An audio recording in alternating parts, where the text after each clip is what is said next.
This is Oren Peleg. He's an accomplished writer and journalist. He's had bylines in The Hollywood Reporter, Vanity Fair, Architectural Digest, Los Angeles Magazine, Eater, and now he's a contributing writer for The New Yorker. Yes, The New Yorker. He even had one of his pieces featured on The Late Show with Stephen Colbert. Rise of the $200,000 penis. Then there's other Oren. He's also named Oren Peleg. Same profession, less successful, less hair. He's also a writer and journalist in Los Angeles, but he writes for the Jewish Journal, picking up what he deems to be lowly assignments like Hadassah meetings, teen mensch spotlights, and synagogue softball leagues. Other Oren gets mixed up for New Yorker Oren all the time, receiving congratulatory emails for his latest New Yorker piece from friends, family, strangers, and even old college professors that he has long admired.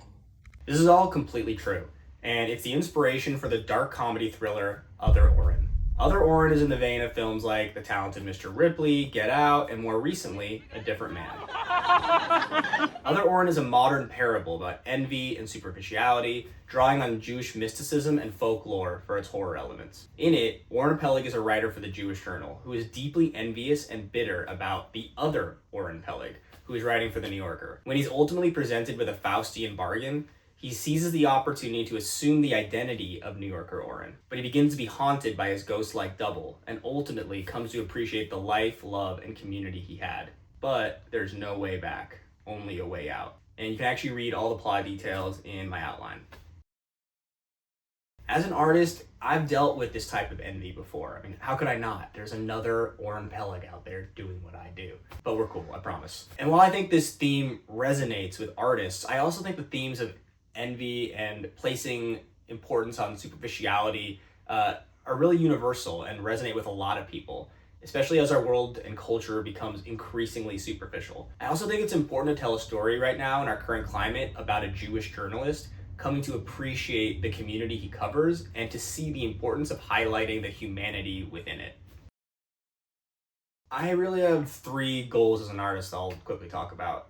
One, I want to continue getting stronger as a writer and learning from other artists, and being in community with other creatives, really, I feel like is what helps nurture artists. 2, I want to give back to my community as an artist. That's very important to me. Been a volunteer for a nonprofit before called Young Storytellers. I go into schools and help mentor kids on how to write short screenplays. And then they actually get to see their script acted out and performed by real actors, and the experiences I've had with them have just been absolutely incredible. And it's really shown me that pursuing a career as an artist should really involve striving to use that art to bring joy to others, whether that's through making entertaining films or just bringing joy to people by giving your time however you can. Number 3, I really want to see a project that I write go through to production. I've been paid for my writing, I've accomplished certain things, but a goal of mine is to have a feature produced.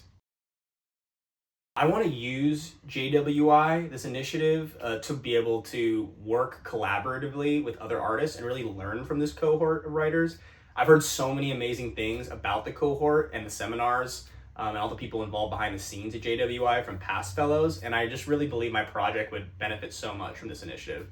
I'm also really hoping that JWI can help strengthen some of the Jewish themes, folklore, mystic elements that I hope can really be a part of the horror narrative that I'm working on.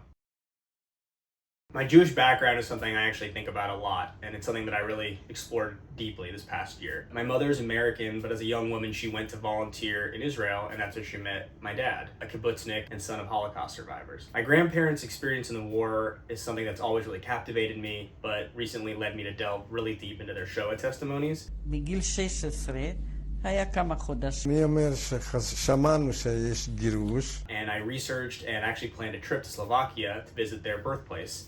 I took my dad and my sisters there, and we road tripped all across Slovakia, interviewing some of the few remaining Jews in my grandparents' hometown, and actually visiting Auschwitz at the end of the trip, where my grandmother spent time during the war. And all this really makes me think I'm a proud Jew who is always trying to weave my Jewish background, upbringing, and values into my art, and also find ways to give back to my local Jewish community. It's all very important to me. If you got this far in the video, thank you for watching.